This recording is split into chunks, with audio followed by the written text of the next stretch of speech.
생각이 바뀌면 수익이 보인다. 역발상 투자의 문현진 멘토입니다. 오늘도 많은 종목들이 급등을 하고 많은 종목들이 급락을 하고 있는데요. 이런 과정에서 우리가 가야 할 길 상한가에 들어가는 종목들 체크해보면 답이 나올 것 같습니다. 도움되신다면 좋아요와 구독 그리고 알람 설정까지 반드시 부탁드리면서 바로 출발을 해보겠습니다. 자, 먼저 이번 주 토요일과 일요일은요, 제가 강연이 있습니다. 이번 주 토요일은 부산 적십자회관 6층에서 여러분들 만날 준비가 되어 있으니까요. 많은 분들 오셔가지고 또 강의 들으시면 좋겠고요. 그리고 일요일은 제가 청주로 갑니다. 청주 충청북도 기업진흥원 지하 1층에서 여러분들 만날 준비가 되어 있으니까 많은 분들 오셔가지고 역시나 오프라인에서만 들을 수 있는 그런 재밌는 이야기들 듣고 가시면 좋을 것 같습니다. 자, 일단 오늘 시장부터 체크를 한번 해본다면요. 시장은 일단 이제 월요일이었죠. 월요일에 이렇게 2500포인트를 뚫고 올라가게 되면서 결국 방향을 위인지 아래인지 정확하게 우리가 알 수가 없는 상태에서 이제 위쪽으로 방향을 틀고 올라가는 모습입니다. 이렇게 되면은 우리가 그거 생각하시면 돼요. 아파트 보면은 우리 칸칸이 층마다 이렇게 바닥이 만들어져 있죠. 근데 4층에서 바닥은요, 3층에선 천장입니다. 그죠? 그리고 3층에서의 천장은 4층에서는 바닥입니다. 마찬가지로 4층에서의 천장은 5층에서의 바닥이겠죠. 또 5층에서의 천장은 6층에서의 바닥일 겁니다. 예, 그런 느낌이에요. 우리가 흔히 말하는 이 박스권이 만들어지고 저항 지지라는 개념이 만들어지게 되면요, 2500포인트가 분명 작년 8월 달부터 지금까지는 뚫고 올라가기가 힘들었고 올라가기가 버거운 자리였다라고 친다면요, 이제 이 자리를 뚫고 올라가게 되었을 때는 어떻게 되느냐라고 했을 때요, 지금 이제 뭐 물론 완벽하게 뚫었다라고 하려면 여기 2550을 뚫어내는 것이 가장 이상적인 돌파가 되겠지만, 어쨌든 2500을 뚫었다라는 것은요, 결국 이 윗단계에서의 바닥이 만들어지는 거예요. 그럼 이 윗단계는 어딜까라고 생각하면요, 결국은 2770포인트와 2830포인트, 그러니까 이렇게 밴드로 생각할 수가 있겠네요. 요렇게 밴드 라인이 만들어지게 되고 요렇게 밴드 라인이 만들어져 있는 요 상황인데요, 이 상황이 돌파가 되게 되면은 결국 다음 층수로 가게 되고 그 다음 층의 천장까지 상승하고 바닥까지 빠지는 그런 현상이 나타날 수 있는 거죠. 그래서 2500을 뚫고 나면은 2700이나 2800까지 간다는 전문가의 의견들을 많이 들어보셨을 텐데, 이런 식으로 분석이 되기 때문이에요. 왜냐? 여기서는 천장이 분명했지만 뚫고 나면은 윗자리에서는 바닥이 된다 생각하시면 되거든요. 그래서 2500포인트를 뚫기 전까지는 우리는 결국은 아래쪽으로 내려갈 수 있다라고 생각하는 것이 맞는데, 뚫어냈으니 결국은 2800까지는 갈 수 있다 생각하면 돼요. 물론 확실하게 뚫으려면 아까 말씀드린 것처럼 2550포인트, 지난 고점이기도 하고 여기 저점이기도 한 여기를 확실하게 뚫고 올라가는 게 좋지만, 어쨌든 여기서 조정이 저는 있을 거라 생각했는데 큰 조정 없이 뭔가 지금은 상승세로 간다는 것은 조정이 있어봤자 뭐 크게 빠지진 않는다라고 생각할 수 있겠죠. 뭐 물론 악재가 갑자기 나온다면 변수가 있겠지만요. 자, 어쨌든 이제 그런 상황이 만들어졌기 때문에 결국은 매매에 우리가 이제 동참을 해가지고 같이 매매를 해보는 수밖에 없다 보시면 돼요. 그래서 이제 그렇게 되는 증거가 뭔가라고 하면요, 뭐 상한가에 간 종목들보다 중요한 것은 대형주들이 점점 움직이고 있다라는 게 포인트가 되죠.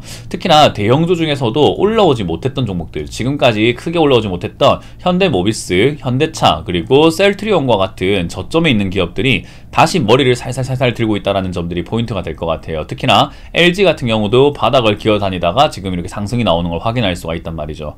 그래서 이런 것들을 우리가 한번 감안을 한번 해볼 때, 뭐 하이브 같은 경우도 이렇게 슬슬 머리가 들고 있죠. 그래서 이런 것들을 감안해 볼 때, 지금 대형주 위주로 해가지고 순환매가 돌고 있구나 생각하시면 돼요. 그래서 지금 이제 디스플레이 관련주인 LG 디스플레이도 지금 오늘 약간 이렇게 올라오려고 폼을 잡고 있고, 그리고 자동차 관련주인 현대차, 기아차를 통틀어가지고 올라가는 모습이 보여지고 있다는 걸 확인해 볼 때, 이제는 우리가 조금 종목들을 2차전지가 이제 축포를 쏘아 올리는 가장 뭐 시발점이었다고 생각하신다면요, 그렇게 될 만한 기업들은 이제 디스플레이와 뭐 자동차, 그리고 뭐 보안 관련주, 뭐 컨텐츠 관련주, 그리고 올라오지 못했던 종목 중에서는 게임 관련주, 화장품 관련주, 이런 식으로 순환매가 돌 수 있겠다 생각하는 게 맞아요.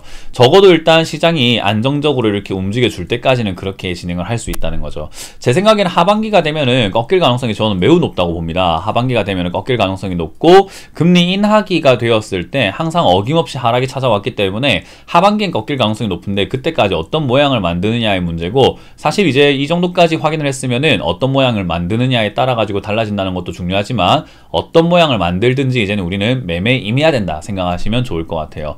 그래서 매매에 임해서 우리가 해야 되는 것은 결국 100% 현금, 그러니까 현금화를 최대한 많이 시킨다라는 전략이 중요하고요. 여기 따라갈 때 제일 중요한 것은 올라간 종목을 절대 잡지 않는다는 거, 그게 가장 포인트가 되지 않을까 싶네요. 그래서 내 종목이 추가 매수할 포인트가 있는 종목인가 아닌가를 확인을 해야 될 것이고, 그리고 내 종목이 그런 종목이 아니라면 신규 종목을 매수해가지고 수익을 보고 수익을 본 만큼 손실난 종목을 잘라냄으로 인해가지고 현금을 조금 늘려내는 전략이 좋습니다. 그래서 지금은 수익을 내기 위해서 매매를 한다기보다는 나의 망가진 계좌를 복구시키기 위해서 매매를 한다라는 관점이 좋아요. 뭐 물론 현금 100%이신 분들은, 이셨던 분들은 이제부터 수익을 내기 위해서 매매하면 되겠지만요.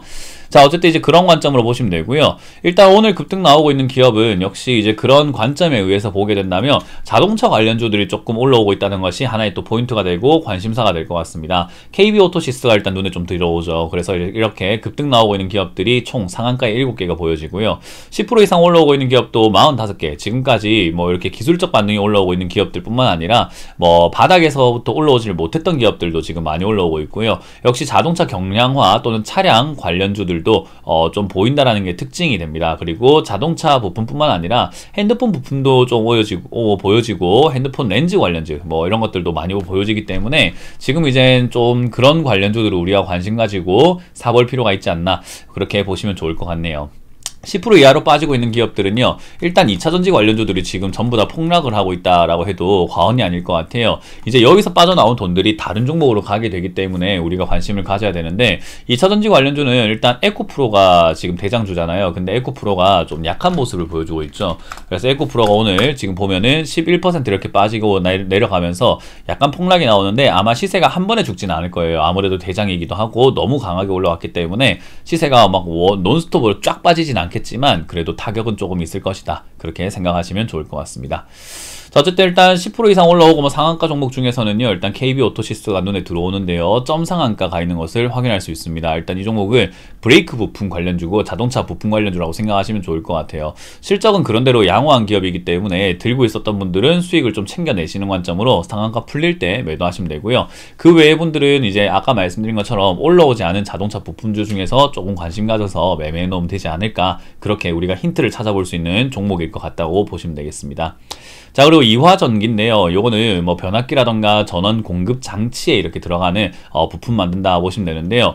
요것도 일단 연료전지, 2차전지 쪽으로 엮여가지고 급등이 나오긴 하지만 사실 동전주에 가까워서 이제 동전주의 힘으로 올라왔다 생각하시면 돼요. 그래서 큰 관심을 가지시기보다는 이화전기가 일단 실적도 그렇게까지 좋은 기업은 아니기 때문에 여러분들이 조금은 경계할 필요가 있는 기업이라고 보시면 되겠죠. 요거는 무시해도 좋다라고 보시면 되겠습니다. KPM테크는 어제에 이어서 급등이 이제 3연상 거의 가깝게 급등이 나오고 있는데, 역시나 들고 계시는 분들이 탈출하는 루트로서 활용을 해야지, 뭐 초단타는 몰라도 뭐 조금 이걸 사가지고 신규로 들어가서 뭐 매매해보겠다, 이런 관점은 옳지 않다는 점 기억하시면 되겠습니다.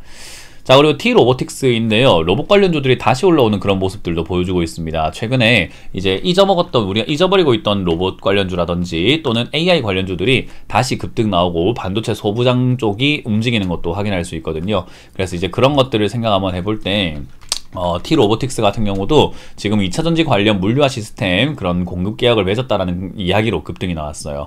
사실 이 기업도 우리가 뭐 투자해볼 만한 가치가 있다라고 하긴 조금 어렵고요. 그냥 시세가 나왔다 정도만 생각하시면 될 것 같아요. 그래서 신고가이기 때문에 들고 계시는 분들은 조금 매도하시는 것이 옳지 않나 보면 되겠고요.